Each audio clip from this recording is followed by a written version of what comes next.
SURHUL BME presents the true definitions of freedom.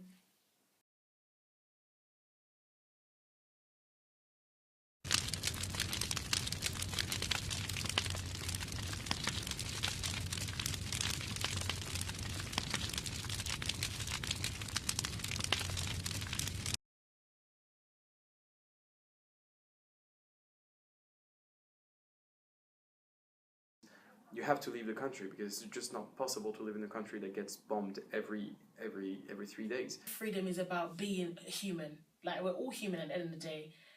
It doesn't matter your shade, your colour, we're all human.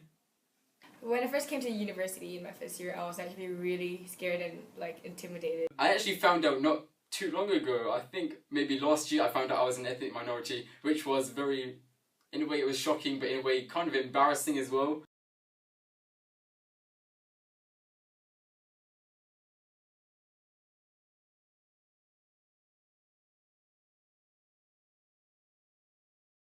I was raised between two cultures, one black and one white.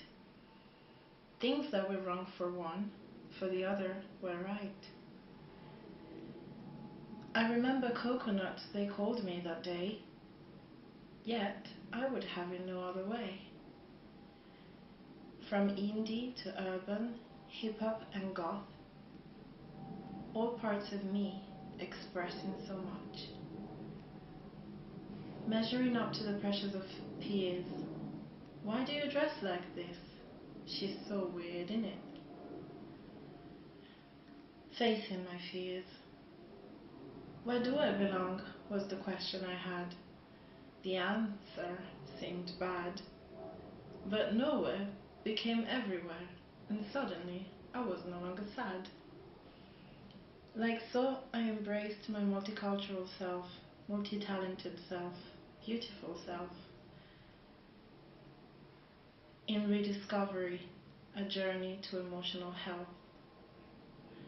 I had no identity, but now I am me, a woman of spirit, an artist, a soul that is truly free.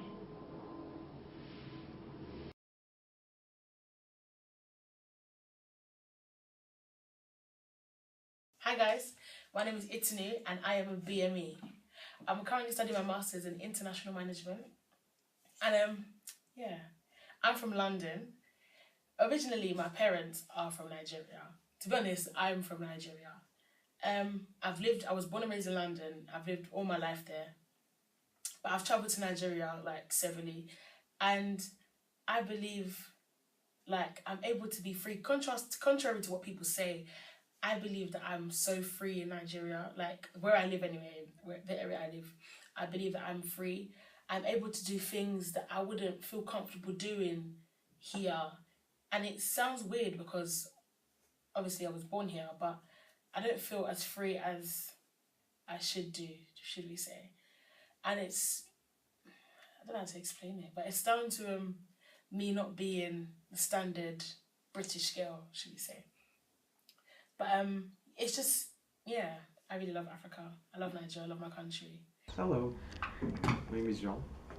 I'm half French, half Lebanese, but actually technically I'm not half Lebanese, or at least I don't have the nationality, because my mom is Lebanese, and in Lebanon women are not allowed to pass on the nationality.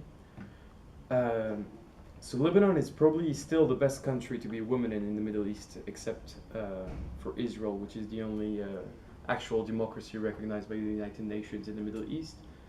And the problem in Lebanon is that the political system is heavily influenced by religious communities. There are 18 different official religious communities in Lebanon. There are way more, if we're trying to be realistic, but officially the government only recognizes 18 of them.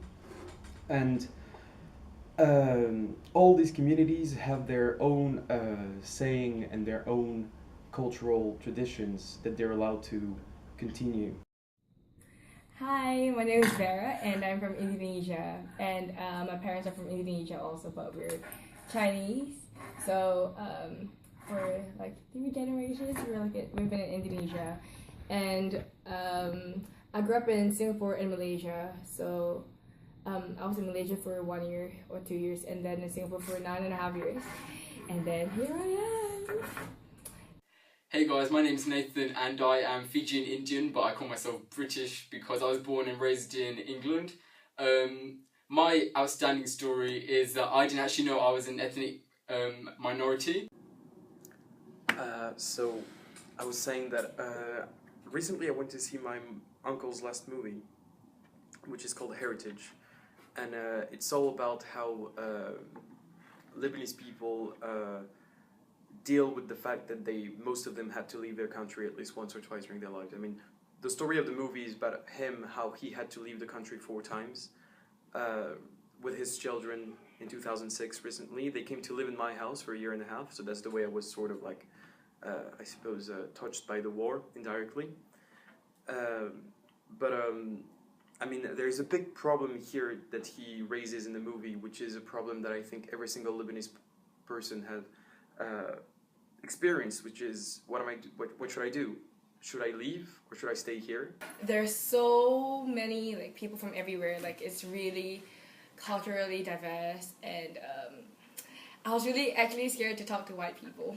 I'm not racist at all. I love all races, but I was just so intimidated because like I felt like maybe my English wasn't good enough, and I felt I couldn't really communicate properly like when I speak English, and I had like cultural shock, and I was really scared and shy for my whole first year.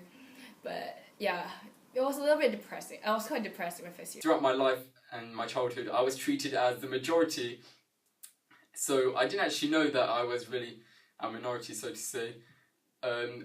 I was treated equally to others, and I thought that I had these kind of benefits, these additional benefits, because I was Hindu, and therefore I had all these other festivals going on, such as Diwali, and because I had a religion which is Hinduism, which was separate from the majority. Okay, I have a story that I want to share with like people, that I still shower with my mom and my sister on a daily basis when I'm back home. Like we walk around the house, like when my brother and my father isn't like at home.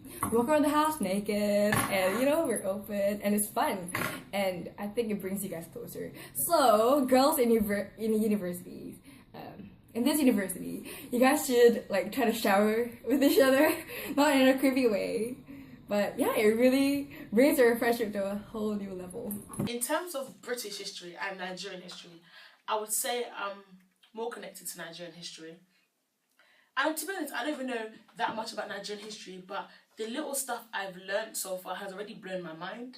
But British history, since I was born, maybe not born, but since I was in primary school, I was fed with different, everything was about British history. Like, I never even got to learn about my own motherland, and I had to learn my own way.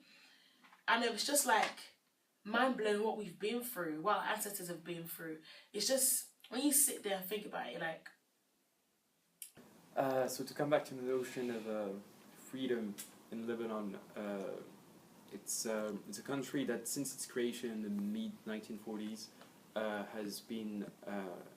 has experienced a lot of wars, specifically the reason why my mom left in 1975 is because there was a civil war in Lebanon. And I mean, it's funny when we talk about freedom and how like you ask me what would you feel there. I mean, I'm thinking what would my mom feel over there, and I mean, say you come back to your hometown, you might want to go see your house, for example. Her house had been destroyed a long time ago. So the closest experience that I have to Lebanon would be my uncle. One time I remember my cousin telling my uncle the day he discovered all about his father's childhood, about how he was raised during the war, and how when everybody would have, I don't know, stamp collections, he would have ammo collections, like different guns and different stuff like this. And I remember my cousin telling him, Dad, I've always wanted to take a time machine and see what my parents went through. And he looked at him in the eye and said, I really don't think I would have liked your childhood. People have suffered so much for me to even be in this country. People have suffered so much for me to even be allowed to study as a female, to study next to a man. People have suffered so much for me as a black girl to study with people of different ethnicities. Like, it makes me think, and it motivates me, because at the end of the day, I want to give back to the nation that has given me so much. Indirectly, Africa hasn't really like given me education. It hasn't given me a house. I live in Britain. I was born and bred everything in Britain. But I believe through our ancestors, I've been taught a lesson. So I want to give back to the nation that gave me all. Like, I am what I am because of what Africa is. So in a way, I think my outstanding story, in one way, it shows innocence of, say, children and how our minds can become influenced by older generations later on in life. And it also can show perhaps that ignorance is bliss. Okay, so basically I cannot like forget to like include this point that I really love black people, and one day I'm gonna get married to like an African person because I love Africa and I want to settle down there also. And I think right now, like, I'm really comfortable. I love the diversity, like, in this university. Like, if you sit in a classroom, you get people from, like, everywhere.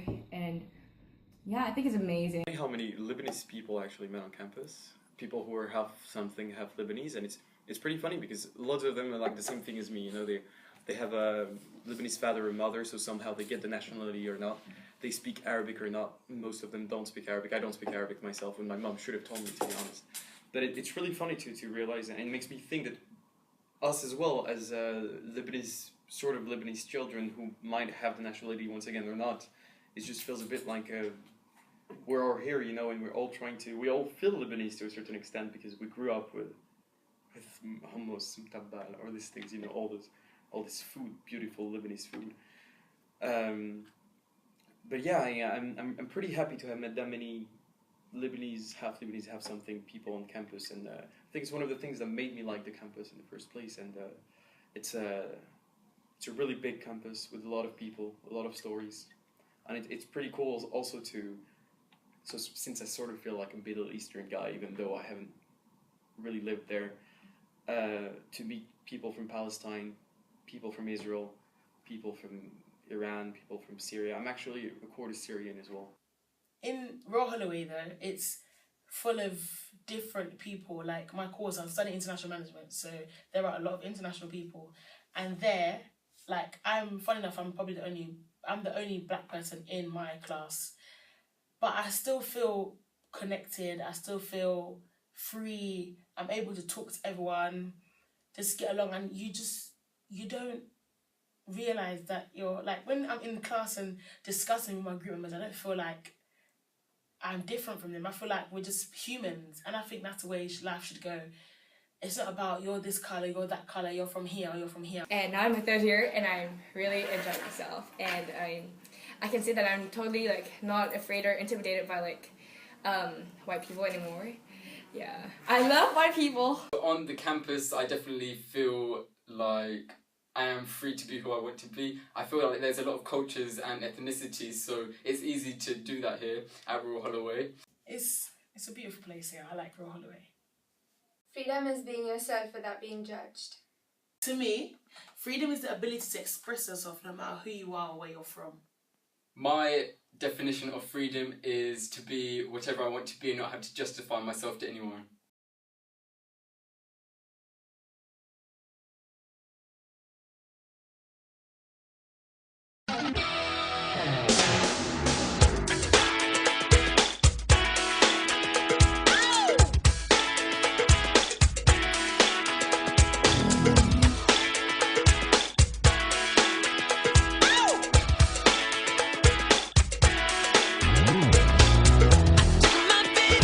Saturday